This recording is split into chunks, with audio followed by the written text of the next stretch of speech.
A year ago, Oma's children, unfortunately, had to make a bracha of Baruch Dayan Haemes. But the Mishnah tells us that we have to have the same feeling when we make that bracha of something not good and a bracha of Hatovu Meitiv when something is good.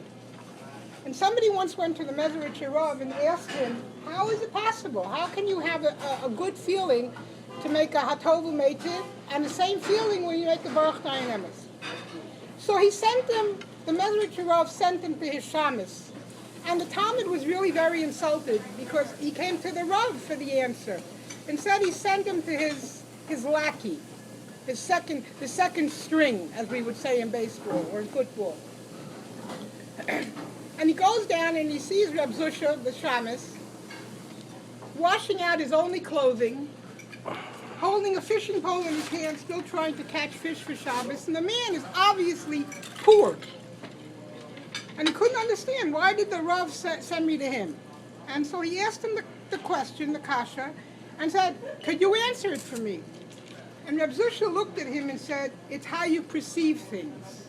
How we perceive good is one way, and how we perceive bad is another way. If you have enough bitachon in God to accept the good and the bad, you realize that the good is great, but from the bad we could learn. So therefore, you really should understand that Akal B'dei Shemayim, everything comes from HaKadosh Baruch Hu, and therefore it's possible to make a bracha of Hatovu Meitiv and the Baruch Dayan Haemes and understand that it comes from HaKadosh Baruch Hu and there's something good in both. That really describes Oma. Oma came from Hungary. I don't really know her background too well. I know that she lost her parents, know that she lost siblings. I know that she ended up in the Heilige Frankfurt and married our Opa. I know they moved from there and they went to London where they only had one mistake. We shall remain nameless, but it happened.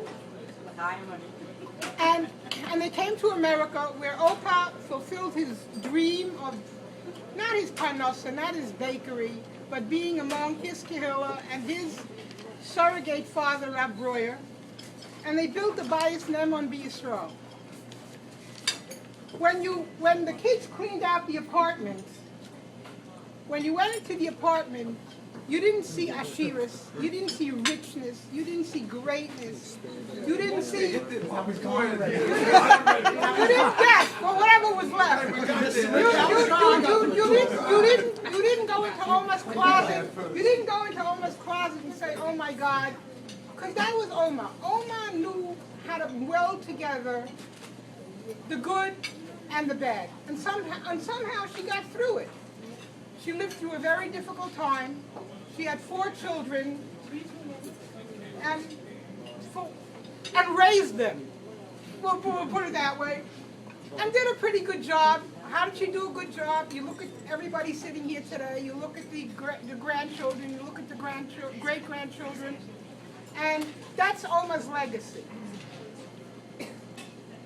I wish that the children would have the monetary value of everything that Oma gave away in her lifetime from that bakery.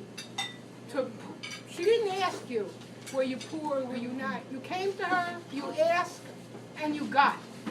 And Baruch Hashem, Bobby continued the tradition, Jeffrey continued the tradition, and I'm sure Yosef is going to continue the tradition of being Balei Chesed, the way Oma and Opa were. And there's nothing really more to say except that Honey thinks she's happy about this. The woman didn't want a hesped, so I can't imagine that she's really too happy about this.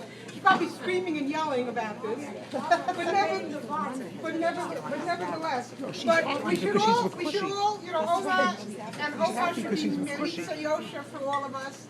And it's a Yartzeit, but it's a celebration. The Mefarshim tell us that for every year of a Yartzeit, there's an aliyah of the neshama that gets closer to the Kisei HaKavod. And we hope now that before Rosh Hashanah and the Yom Hadin, that Opa and Oma will look over their children and over even me for taking her voice. We deserve the really Ashikara. And our grandchildren and to her great-grandchildren. We should be so happy to see good things from the family. Be as Gold said.